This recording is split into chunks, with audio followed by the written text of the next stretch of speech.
Morant with a running start. Oh, it dunks! Oh, my goodness! Tie game in overtime. Gasol will turn his heat. It's gone! Memphis on top. 7-10 remaining. Conley now with three. Count it! A 15-point lead for Memphis. And Blake Griffin gets into it on the floor with Randolph. Hard to tell if there are any punches being thrown under there, but Griffin took acceptance. Adams going long. Morant! He hit it! John Morant, insanity! You gotta be kidding me. Welcome to Grits and Grinds, a Memphis Grizzlies podcast. My name is Keith Parrish. On Sunday, we had a Santi Aldama against Jaren Jackson Jr. showdown. I'll cover that on today's episode. Also, over the weekend, a Grizzlies legend, Pau Gasol, was inducted into the Basketball Hall of Fame. So we have to talk about that. Before we get there, though, just a reminder that today's episode is brought to you by Underdog Fantasy.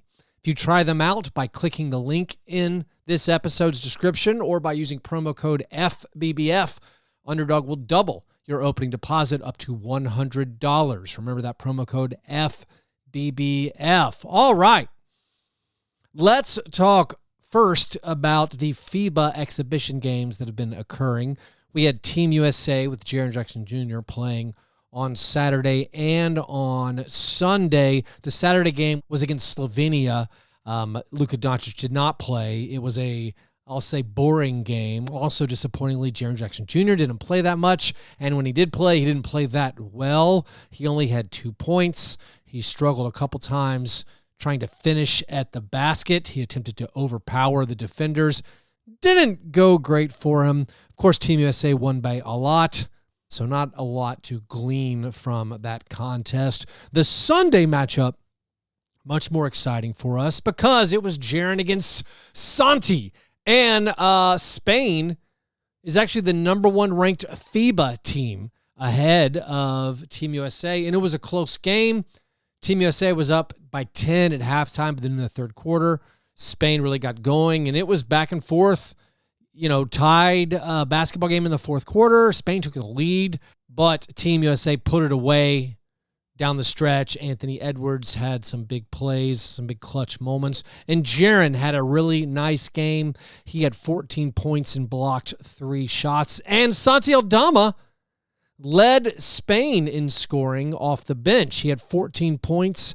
He, for the second straight game, actually led Spain in scoring, despite being like the 8th or 9th man on the team, at least as far as how the rotation works. He's the 3rd or 4th guy off the bench for them. And Santi looking very, very sharp.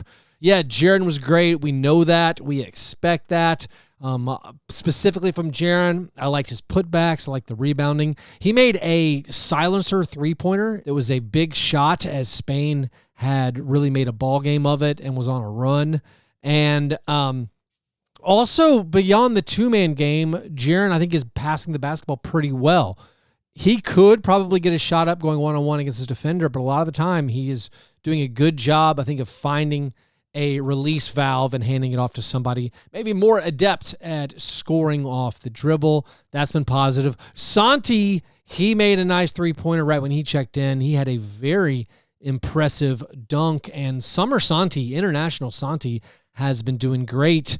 In Spain's previous exhibition against Slovenia, where Luka Doncic actually played, Santi had 18 points, 7 rebounds, and 6 assists. So Santi has been looking very nice in these exhibitions. Of course, how he actually performs and how Jaren actually performs when the FIBA tournament starts. I believe that's 10 days away. The World Cup will kick off. All of that very, very exciting to see. But Sunday's game of Jaren and Santi going against each other was very entertaining, and both players looked very good.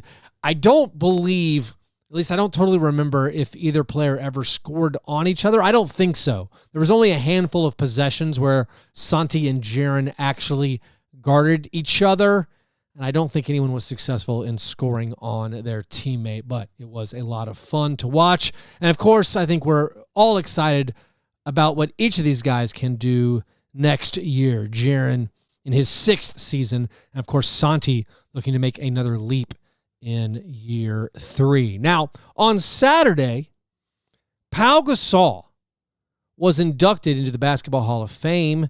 He is the first player who has spent a chunk of his career on the Grizzlies to ever make the Hall of Fame. The first player to start his career on the Grizzlies to make the Hall of Fame.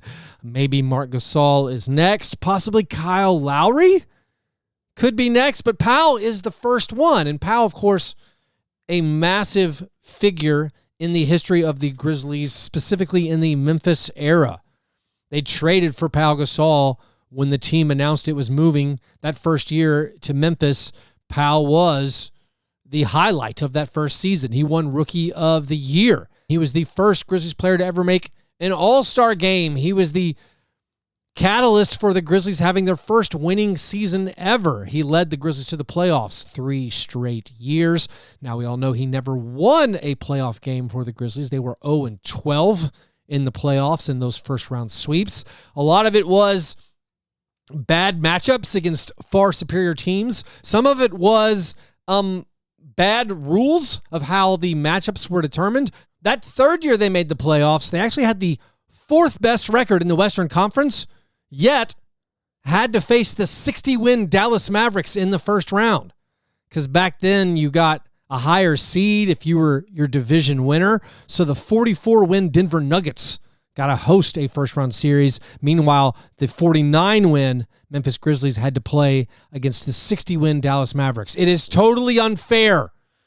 And, of course, they changed that rule, thanks largely due to maybe the Grizzlies getting swept in the first round. And, of course, Pau Gasol then wanting to get out of Memphis, wanting a trade, and wanting to leave town. So Pau Gasol, when he left the Grizzlies back then after playing 6.5 years for Memphis, he was the franchise leader in points, rebounds, and blocks at the time of his trade.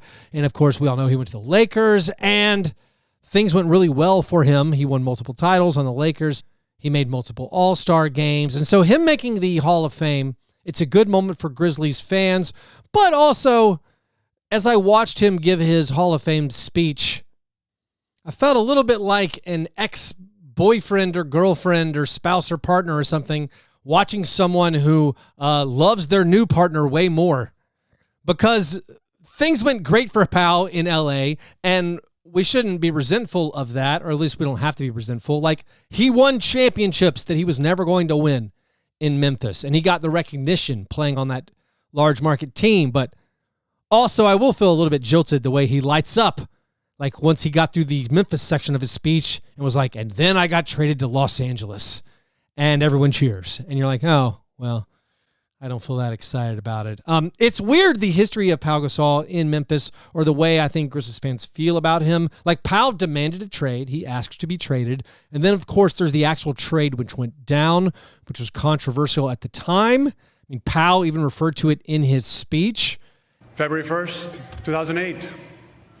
Chris Wallace calls me to his office and gives me the news that I was traded to the Los Angeles Lakers. I know some people in the league were upset about the trade. At the moment, people thought it was an unbelievable heist by the Lakers, getting him for almost nothing. Of course, we know in retrospect that ended up bringing Marc Gasol to the Grizzlies, and Marc Gasol became maybe an even better, I would say easily an even better Grizzlies player. His legacy for Memphis much stronger than Pau's. Like, Pau's number has not been retired for the Memphis Grizzlies yet, despite having it retired for the Lakers, and now him being a Hall of Famer. Tony Douglas, you might remember, wore number 16 for the Grizzlies. But the trade turned out great for the Grizzlies. It laid the groundwork by getting Marc Gasol, by clearing cap space that led to the grit and grind Grizzlies' success, but also it was still kind of a terrible deal. There was a really cool piece in the Los Angeles Times, an oral history of that trade, where Chris Wallace is in there talking about how, or making the defense for the trade, saying Pau had a back injury and they needed to get the trade done before Pau got injured worse. so they thought they'd have an even worse return. He says he tried to trade Pau for Al Horford or Joakim Noah, even though he knew those weren't very likely. He claims that he tried to trade for a second-round pick in the previous year's draft so he could get the rights to Marc Gasol. He did, of course, trade a first-round pick for Juan Carlos Navarro, Pau's friend, to join him on the Grizzlies, as they were attempting to placate the disillusioned Pau and make him want to stay in Memphis. But, of course, once Chris Wallace took over the Grizzlies in Pau's last year, he understood that this is not working out. They needed to make a trade. The trade that occurred, again, outraged the NBA landscape. I remember being outraged as a Grizzlies fan. They got basically nothing back. I was hoping they might get Lamar Odom. Lamar Odom is quoted in this LA Times piece thinking when he heard about the Pau trade, he wondered, like, oh, am I in the deal? It's like, nope, Kwame Brown and Javaris Crittenden are in the deal. Chris Wallace also says that Mark was the main thing he wanted to get in that deal, and that he considered Mark to be possibly the same value as a top 10 pick, because he thought if Mark had been in the draft the following season, he would have been taken in the top 10. And this is a claim to which Marc Gasol scoffed at. Although Chris Harrington on Twitter defended that assertion by Chris Wallace, that at the very least, Chris Wallace believed that at the time. Chris Wallace said that to Chris Harrington at the time, that he thought Marc Gasol could have been a top 10 pick in the 2008 draft. So there's a lot of stuff for us Grizzlies fans to unpack with the Pau Gasol, Marc Gasol deal, even now, 15 years later. But it was still cool to see Pau Gasol get recognized. He made some funny jokes about how when he first spoke to the media that he just followed what Shane Battier had to say because he didn't know English that well. Man, I still remember our first press conference with Shane and Will Solomon that also got drafted with us. My English was very limited. I wasn't very comfortable speaking what I knew, which was very little. But I quickly recognized that my teammate here was very articulate, very smart. So I just had to follow what he said, right? So when the media asked us how we felt about the NBA, being in Memphis, first time, the team just moved from Vancouver. And Shane went first, obviously. I was smart enough to allow him to go first. and they wanted, he was a fan favorite, all NBA, great guy. So I just repeated the last word that I understood, that I was able to identify, that it was electrifying. Sounded good, right? Sounded good. He also pointed out very comically that he just assumed all NBA teams played in a pyramid. Got drafted 2001. Thank you for the Grizzlies for giving me the opportunity to play in the NBA, for fulfilling my dream. When I first arrived in Memphis, I was like, wow, a pyramid. Well, I guess all NBA teams play in pyramids here. It's kind of different, but, pretty cool, I guess. He mentioned a lot of fun Grizzlies names, even Stroh Miles Swift got a shout out. I'm proud of my years in Memphis. The work that we did, we set the foundation for what the Grizzlies have become. Some of those people that were there at that time, Billy Knight, Michael Heisley, Sidney Lowe, Mike Miller, Lorenzen Wright, Jason Williams, Stroh Miles Swift, Hubie Brown, Jerry West, and Mike Fratello, amongst many others, obviously. Thank you all for everything that you did at that time during my career and for the city of Memphis. So definitely watch the whole speech. It's worthwhile in its entirety, and you can feel your appreciation and happiness for Pau Gasol receiving this great honor and being placed in the Basketball Hall of Fame. By the way, Basketball Reference says that Marc Gasol has a 42% chance of making the Hall of Fame. This is just based on their formula, their Hall of Fame probability formula that just plugs in stats and information. They say Marc Gasol has a 42% chance of making the Hall of Fame, and Kyle Lowry has an 86% chance of making the Hall of Fame.